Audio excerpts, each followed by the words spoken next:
자, 오늘도 참으로 좋은 날입니다. 하나님의 은총이 또 여러분 삶 가운데 풍성하기를 바랍니다. 또 오늘은 월요일 날 또 한 주가 시작되는 첫날입니다. 이제 여름이 되어서 이제 바빠지는 분들이 많이 있습니다. 바빠지더라도 우리의 우선순위가 무엇인지 우리가 좀 생각하면서 하루를 시작했으면 좋겠습니다. 먼저 우리 영적으로 체험 받아야 합니다. 하나님 앞에 나아가서 또 말씀 보고 기도하는 이러한 것들이 우선순위가 되어질 때 많은 일들을 우리가 또 감당할 수 있게 되어질 것입니다. 자, 오늘 하루도 하나님을 우선순위로 두며 살아갈 수 있는 귀한 하루 되시기 바랍니다.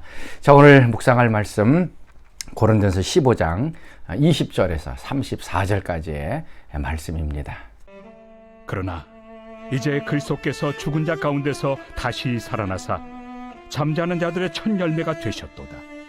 사망이 한 사람으로 말미암았으니 죽은 자의 부활도 한 사람으로 말미암는도다. 아담 안에서 모든 사람이 죽은 것 같이 그리스도 안에서 모든 사람이 삶을 얻으리라. 그러나 각각 자기 차례대로 되리니 먼저는 첫 열매인 그리스도요, 다음에는 그가 강림하실 때 그리스도에게 속한 자요, 그 후에는 마지막이니 그가 모든 통치와 모든 권세와 능력을 멸하시고 나라를 아버지 하나님께 바칠 때라. 그가 모든 원수를 그 발 아래 둘 때까지 반드시 왕 노릇하시리니 맨 나중에 멸망받을 원수는 사망이니라. 만물을 그의 발 아래 두셨다 하셨으니 만물을 아래 둔다 말씀하실 때 만물을 그의 아래 두신 이가 그 중에 들지 아니한 것이 분명하도다.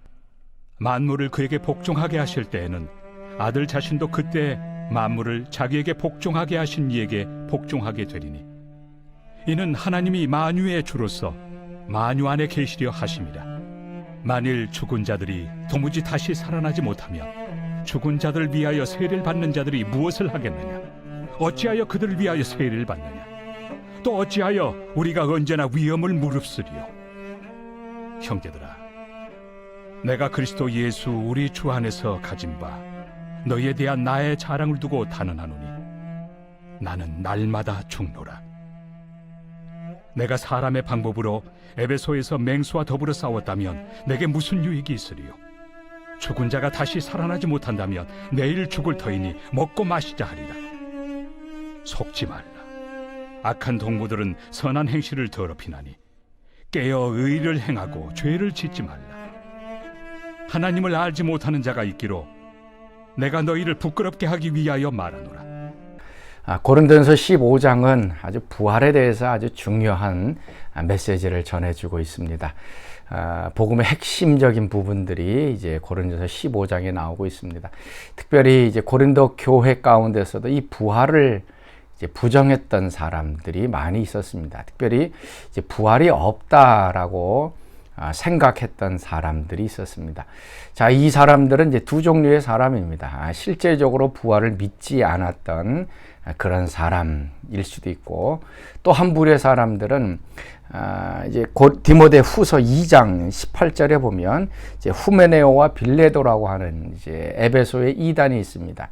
그 사람들은 이제 부활이 이미 지나갔다라고 하면서 사람들을 이제 미혹을 했습니다. 부활이 이미 지나갔다. 부활은 이미 일어났다라고 얘기합니다. 이게 무슨 말인가 하면 우리가 예수님과 함께 세례를 받을 때에 우리 옛사람이 죽고 다시 새 사람으로 우리가 새 생명을 얻었습니다. 부활했습니다. 바로 이것을 가지고 우리가 세례 받을 때 예수님과 함께 죽고 다시 살아나는 이것을 이제 부활로 이제 믿고 마지막 때 예수님 오실 때의 이 육체적인 부활에 대해서 믿지 않았던 사람이 있었습니다. 우리가 세례를 받을 때 우리 옛사람이 죽고 그리스도와 함께 부활하는 건 맞습니다. 근데 이것만 믿으면 안 되는 것이고 다시 예수님 오실 때에 우리의 몸이 부활한다고 하는 이 중요한 부활의 진리도 우리가 알아야 됩니다. 오늘날에도 많은 사람들이 그런 얘기를 합니다. 이 세상에서 예수 잘 믿고 예배드리고 잘 섬기다가 그냥 죽으면 되는 것이지 뭐 부활할 필요가 뭐가 있겠느냐, 뭐 번거스럽게 부활할 이유가 무엇이 있느냐 라고 하면서 육체적인 부활의 이 필요성을 부인하는 사람도 종종 있습니다. 자, 여러분은 어떻게 생각하십니까? 육체적인 부활을 우리가 믿는다라고 하는 것은 우리의 구원이 완성되는 것입니다. 예수님 믿으면서 우리의 영혼이 구원받습니다. 그렇지만 우리의 육체는 아직까지도 이 세상 속에 살아가고 죄와 이 세상의 영향을 받고 있습니다.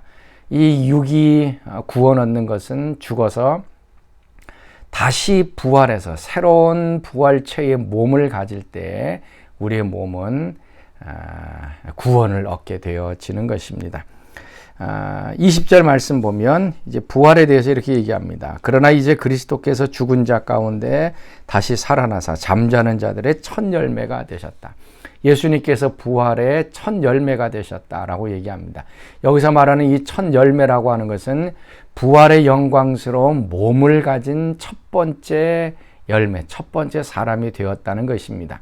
성경에 보면 죽었다 살아난 사람들이 있습니다. 뭐 나사로도 그렇고 나인산 과부의 아들도 그렇습니다. 그 사람들은 죽었다 살아났지만 동일한 육체를, 몸을 가지고 살다가 죽었습니다. 그들에겐 부활체가 없었습니다. 그러나 예수님은 죽었다가 부활하실 때에 부활체의 몸을 가지셨습니다. 시간과 공간을 초월하셔서 사셨던 영광스러운 그런 부활체의 몸을 가졌습니다. 우리도 마찬가지로 이런 부활체의 몸을 가질 것입니다. 그래서 예수님이 이 부활의 첫 열매가 되십니다. 그리고 나서 예수님 오실 때 이제 우리도 부활하게 되는데 순서대로 차례대로 된다라고 얘기를 합니다. 23절 말씀입니다. 그러나 각각 자기 차례대로 되리니 먼저는 첫 열매인 그리스도요 다음에는 그가 강림하실 때에 그리스도에게 속한 자요. 이게 종말에 대한 얘기입니다. 예수님이 다시 재림하실 때에 그리스도에게 속한 사람들이 다시 부활하게 되어집니다. 그래서 데살로니가전서 4장 16절에서 17절 말씀 보면 예수님이 재림하실 때에 죽은 자들이 먼저 무덤에서 일어나서 영광스러운 부활의 몸을 입게 되어집니다. 그리고 나서 살아있는 우리들이 하늘로 들림받아서 영광스러운 부활체의 모습으로 휴거된다 그러죠. 공중으로 끌어올려서 예수님을 만나게 되어집니다. 그래서 예수님을 믿고 이미 죽었던 벌써 한 4,000년, 5,000년 지금까지 죽어왔던 모든 사람들이 몸이 먼저 예수님 부활하실 때 일어나게 되고 그리고 그때 살아있던 사람들도 영광스러운 모습으로 변화되어 이제 부활로 올라가게 되어집니다. 그리고 나서 25절 말씀처럼 모든 이 세상의 원수들을 이제 발 아래 굴복시키고 마지막 원수인 사망까지 불못에 들어가게 되어지는, 그래서 이제 예수님의 구원, 하나님의 구원이 완성되는 것입니다. 이제 바울은 이 부활을 얘기하면서 이런 말씀을 합니다. 29절 말씀입니다. 만일 죽은 자들이 도무지 다시 살아나지 못하면 죽은 자들을 위하여 세례를 받는 자들이 무엇을 하겠느냐? 어찌하여 그들을 위하여 세례를 받느냐? 이 9절 말씀, 죽은 자들을 위하여 세례를 받는 자들. 해석하기가 굉장히 어려운 구절입니다. 과연 바울이 무슨 의도를 가지고 어떤 뜻을 얘기해 주고 있는지 모릅니다. 그래서 이 구절이 굉장히 어려운 구절입니다. 그래서 해석하기로도 뭐 한 30가지 정도 해석이 있다고 합니다. 이 문자 그대로 보면 어떤 사람들이 이미 죽은 사람들 위해서 세례를 받는다. 어떻게 보면 죽은 사람의 구원을 위해서 지금 내가 세례를 받는다라고 얘기하는 것처럼 보입니다. 그러나 바울은 그 얘기를 하고 있지 않습니다. 성경도 그 얘기하고 있지 않습니다. 우리의 구원은 살아있을 때에 우리가 예수님을 구주로 영접하면 구원받는 것입니다. 구원은 살아있을 때 우리가 받는 것입니다. 죽은 다음에 두 번째 기회가 주어지지가 않습니다. 그래서 우리가 살아있는 동안 예수님을 만나고 믿고 구원받는 것이 중요한 것입니다. 우리 천주교에서 연옥의 교리가 있지 않습니까? 예수 믿지 않은 그 영혼들이 지옥에 가지 않고 연옥이라는 곳에 들려 있는데 그 사람을 위하여서 기도하면 그 영혼이 정화되어서 이제 천국으로 가게 되어진다라고 가르치고 있습니다. 이것도 아닙니다. 죽은 다음에는 두 번째 기회가 없습니다. 그래서 우리가 이 세상에 있을 때에 사랑하는 사람들을 위해서 구원받기 위해서 기도해야 하는 것입니다. 그래서 그 사람이 구원받게 되어지면 예수님 오실 때 다시 아름답게 부활체로 변화되어지는 것입니다. 자, 사랑하는 성도 여러분, 우리는 부활을 기다리고 있습니다.